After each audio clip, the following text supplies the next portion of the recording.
Well, he's committed his life to the planet and all its inhabitants. Today, Sir David Attenborough is celebrating his 99th birthday. An urgent message, his gift to the world. Nobody knows exactly how many different kinds of animals there are here. Wherever you look, there's life. For more than 7 decades, David Attenborough has been opening windows into the lives of the planet's most incredible inhabitants. We are both, of course, great apes.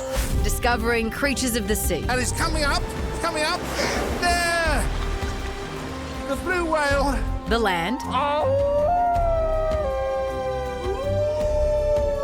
And the sky. When he came to allocate a scientific name to this bird, called it woohoo. A storied career starting with the BBC and London Zoo, where they'd capture animals in the wild and bring them to the UK to exhibit. I look back on those days with mixed feelings, because the fact of the matter is that these are not pets.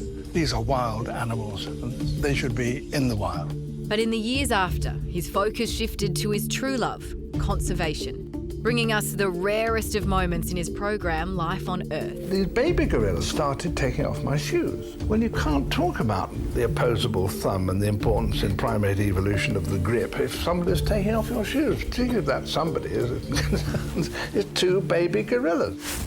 He's written, produced and narrated more than 100 documentaries. He's the recipient of 32 honorary degrees, has more than 40 species named after him, receiving a knighthood for his service in 1985. I think it's stunningly beautiful. Second only to his home, his favourite place in the world, off the coast of North Queensland. People say to me, what was the most magical thing you ever saw in your life? And I always say, the first time I put on a mask and went below the surface.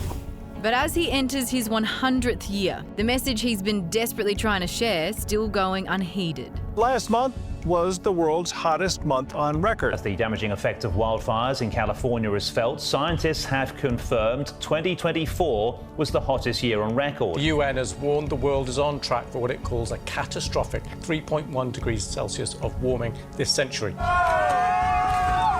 The human race is approaching a crisis. This is not fun. This is not fiction. This is a huge problem and of impending disaster that we have to face. And he's seizing this moment, releasing what could be his final film, sharing one of the greatest messages he's told about the ocean. After a lifetime of filming the natural world, I now understand the most important place on Earth is not on land. if we save the sea, we save our world. The ocean. Our final frontier.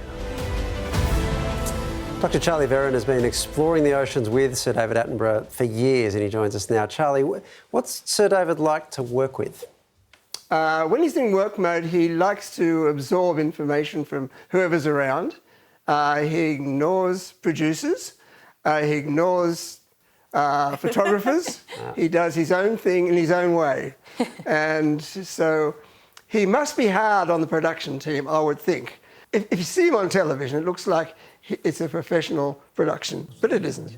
He behaves as a complete amateur.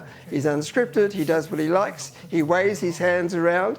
He says what he likes, not what other people want him to say. And I feel it's very refreshing. He's just himself. And it's lovely to hear him reveal to the big wide world the stuff of science. He's not a scientist, he doesn't pretend to be, but he does absorb the stuff that scientists give him, and he brings it to life. And it's wonderful to see him do that. How did you come to know Sir David as a conservationist? Well, he wasn't a conservationist when I first met him, by a long way, not at all. He was a documentary producer of wildlife. It was about 10 years ago, over a glass of wine, well, several glasses of wine, we sat upon him, ambushed him, if you like, and really, I think, helped convince him that the world of beautiful things of nature was under threat, and he should join the ranks of those that were trying to do something about it. I'd have to say he didn't warm to that immediately, but as we all know, he became probably the world's foremost advocate of nature conservation.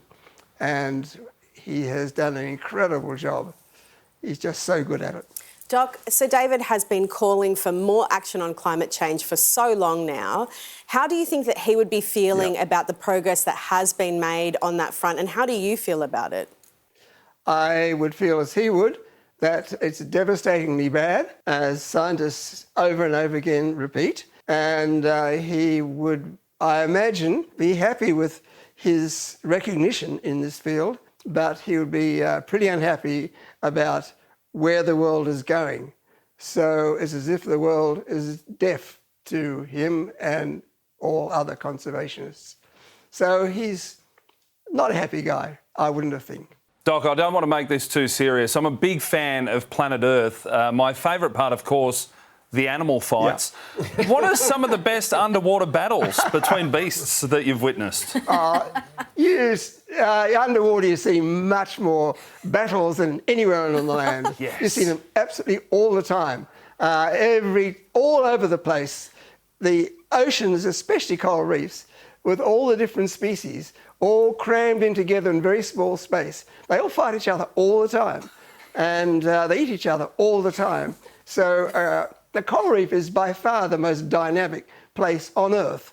And so everything is either running from something else or attacking something else. Everywhere you look. That's what coral reefs are all about. It sounds like surfer's paradise of the actual ocean, though. It sounds more like it's a pub brawl, actually. Yeah. I think. But anyhow, everyone's drunk. So, you can imagine. You dive down, you think, oh, this is a lovely, pretty place, and then something comes along and attacks something else. And you see that all the time.